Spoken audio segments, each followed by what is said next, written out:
এসো তোমরা, একে একে এগিয়ে এসো। ঠাকুরমশাই, আপনি সধবাদের সকলের দানপত্রে আলতা সিঁদুর দিয়ে দিন। আজ্ঞে গিন্নিমা।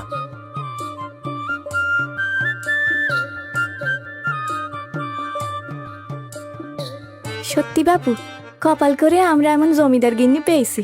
এমন উদার মন, এমন দয়ালু কজন হয় বলতো?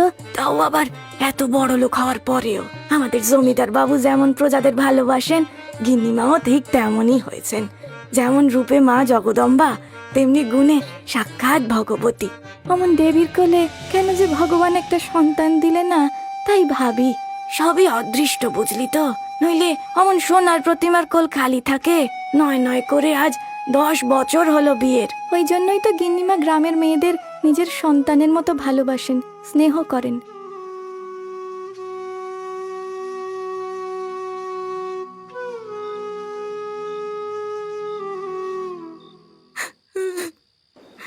দয়া করুন গিন্নিমা, দয়া করুন। আপনি দয়া না করলে মেয়েটা আমার মরে যাবে যে। কি হয়েছে? তুমি এমন করে কাঁদছো কেন? গিন্নিমা, গিন্নিমা, আমার মেয়েটাকে আপনি বাঁচান, আপনি বাঁচান গিন্নিমা। আহা, অত উতলা হলে আমি কি করে বুঝবো বলো তো? একটু পরিষ্কার করে বলো না তোমার মেয়ের কি হয়েছে। গিন্নিমা, আমার মেয়েটার 3 দিন ধরে ধুম জ্বর। ঘরে যা পত্তি ছিল সব দিয়েছি, কিন্তু কিছুতেই কমছে না গিন্নিমা। ও মা, তা জ্বর সারছে না যখন বদ্যি কবিরাজ ডাকুনি কেন? গিন্নিমা, ওর বাপ মরে যাওয়ার পর থেকে কোনো রকমে মামের পেট চলে। কবিরাজ বদ্যির টাকা দেবো কি করে? মেয়েটা আমার শুকিয়ে যাচ্ছে গিন্নিমা। ওর কিছু হয়ে গেলে আমি বাঁচবো না। আহা, শান্ত হও, তোমার মেয়ের কিচ্ছু হবে না। এই রঘু, এই শিগগির জমিদার বাড়ির কবিরাজ মশাইকে খবর দে। এক্ষুনি সে ওর সাথে গিয়ে ওর মেয়ের চিকিৎসা করে আসুক।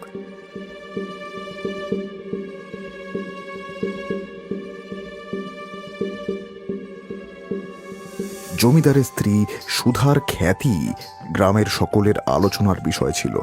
এরপর থেকে সেই খ্যাতি আরো ছড়িয়ে পড়ল। শুধু এটুকুই নয়, গ্রামের কোনো মেয়ের বিয়ে না হলে তার বাবাকে টাকা দিয়ে সাহায্য করা থেকে শুরু করে গরিব পরিবারের ঘরে ছাউনি দেওয়া পর্যন্ত সবকিছুতেই জমিদার গিন্নির তুখোর নজর ছিল।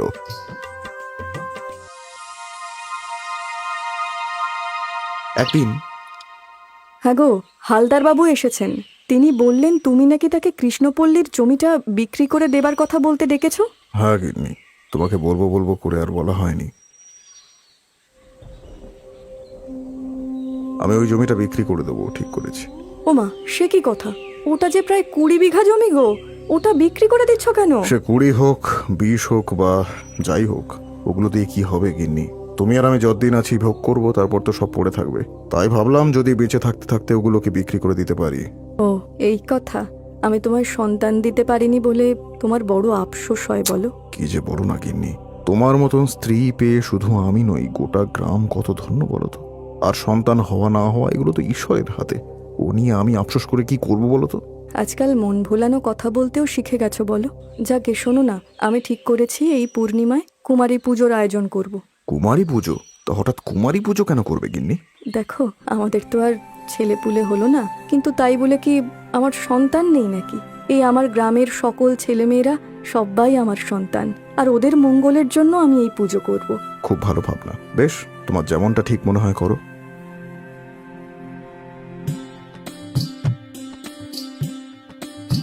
গিন্নিমা, এই যে কুমারী পুজোর জন্য 10 বছরের কম বয়সী বালিকা এখানে উপস্থিত হয়ে গেছে।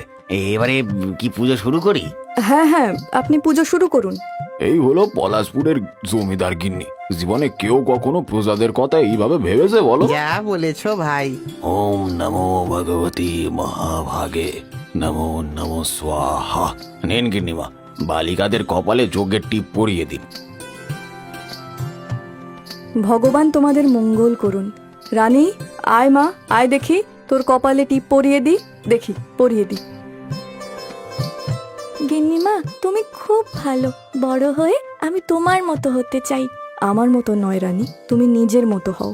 আর কখনো কোনো কিছুর প্রয়োজন হলে আমাকে বলো।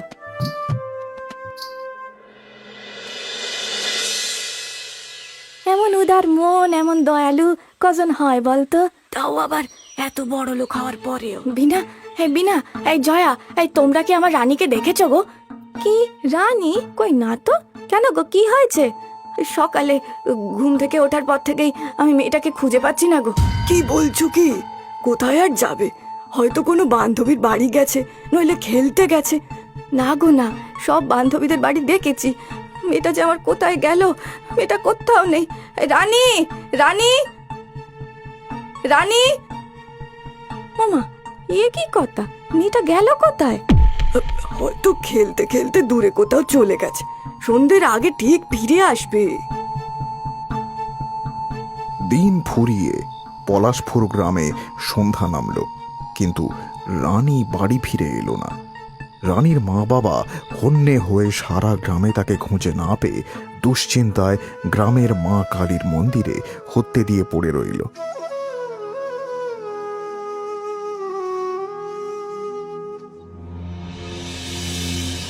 পরদিন নদীর ধারে রানীর মুন্ডু কাটা দেহ পাওয়া গেল।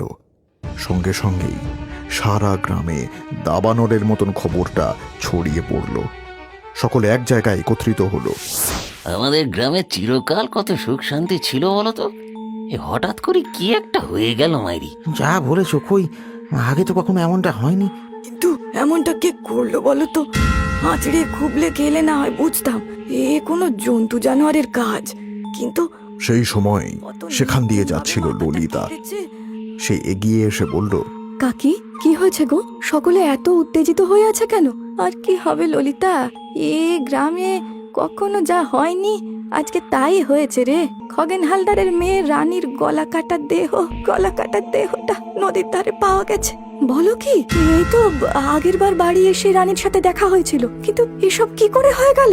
কেউই তো বুঝতে পারছি না রে। ওইটুকু বাচ্চাকে কে যে এইভাবে খুন করলো, সকলের কাছেই রহস্য। ললিতা বিষণ্ণ মনে বাড়ি ফিরে এলো। রানীর মতন ফুটফুটে একটা বাচ্চার মৃত্যুতে তার মন খুব খারাপ হয়ে গেল। জীবনের ব্যস্ততার মধ্যে ধীরে ধীরে সবকিছু ভুলে যায়, হলো তাই।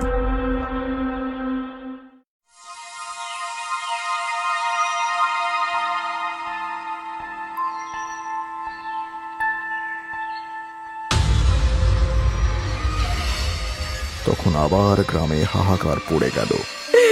এটা কি হয়ে গেল গো? ওগো মালার মা, তুমি শান্ত হও, শান্ত হও। নিয়তির ওপরে কি কারোর হাত আছে বলো তো? শান্ত হও তুমি। কাল রাতেও মেয়েটাকে বুকের কাছে নিয়ে শুয়েছিলাম। সকালে উঠে দেখি মেয়েটাকে কোথাও পাচ্ছি না। তখনও জানি না আমার মেয়েটা যে শেষ হয়ে গেছে। হে ভগবান, এই নিয়ে আমাদের গ্রামে দুটো এমন ঘটনা ঘটে গেল। এই কি যে হচ্ছে কিছুই বুঝতে পারছি না। এই তো সেইবার কুমারী পুজোর সময় ঠাকুর মশাই মেয়েটার কপাল ছুঁয়ে বলেছিলেন যে মেয়েটা দীর্ঘজীবী হবে। এর মধ্যে কি সবটা মিথ্যে হয়ে গেল গো? কাকিমা, কুমারী পুজো মানে? এই গ্রামে তো আগে এরকম পুজো শুনিনি। তুই তো বেশ কিছুদিন পরে এলি, তাই জানিস না। গ্রামের মঙ্গলের জন্য, ছেলেপুলেদের মঙ্গলের জন্য জমিদার গিন্নি প্রত্যেক মাসে কুমারী মেয়েকে নিয়ে পূজা করেন। তাদের জামা কাপড়, মিষ্টি, ফল এই সমস্ত দান করেন তিনি। আচ্ছা, একের পর এক এমন ঘটনা হচ্ছে। তোমরা আর দেরি না করে জমিদার বাবুকে জানাও। উনি প্রজাবৎসল ব্যক্তি, নিশ্চয়ই কিছু বিহিত করবেন। হ্যাঁ হ্যাঁ, ললিতা তো ঠিকই বলেছে। চলো চলো, সকলে জমিদার বাবুর কাছে যাই, চলো।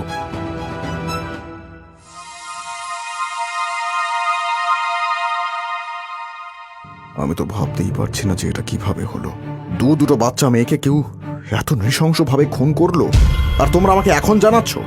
জমিদার বাবু, আমরা যে বুঝতে পারিনি। হ্যাঁ জমিদার বাবু, আমরা যে কোনো কুল কিনারা খুঁজে পাচ্ছি না। গ্রামের সকলে ভয়ে কাঁটা হয়ে আছে, আপনি কিছু একটা করুন। একি, আমি এগুলো কি শুনছি? দুটো ফুটফুটে মেয়ে এমন ভাবে মারা গেল, আর তোমরা আমাকে জানাওনি এখনো? গিন্নিমা, আমরা প্রথমে বুঝতে পারিনি, কিন্তু এখন যখন পরপর দুবার একই ঘটনা ঘটলো, তখন আমরা ভীষণ আতঙ্কিত হয়ে পড়েছি। তোমরা ভয় পেও না। যে এই অপরাধ করেছে জমিদার বাবু তাকে নিশ্চয়ই খুঁজে বের করবেন আর উচিত শাস্তি দেবেন। দুটো ফুলের মতো মেয়ের মৃত্যুর জন্য যে দায়ী, তার রেহাই নেই। সুধা একদম ঠিক বলেছে। তোমরা চিন্তা করো না, যে যার বাড়ি যাও। সারা গ্রামটা কেমন থমথমে হয়ে রয়েছে বলো মা। হবে নাই বা কেন? পরপর যা দুটো কাণ্ড ঘটলো, কি জানি আমাদের গ্রামের উপরে কার কুনজর পড়লো। জমিদার বাবুর মতো ভালো মানুষ হয় না, আর গিন্নিমা তো জানো সাক্ষাৎ মা দুর্গা। সে তো ঠিকই। আচ্ছা মা, গ্রামের কাকিমারা বলছিল যে গিন্নিমা নাকি কুমারী পুজো শুরু করেছেন। হ্যাঁ রে মা, এই গ্রামের মানুষদের মঙ্গলের জন্য গিন্নিমা কুমারী পুজোর আয়োজন করেছেন। ওই যে ভবানী পুরোহিত আছে না, উনি নিজের হাতে সবটা করেন। ও, তুমি গেছিলে পুজোয়? ও মা,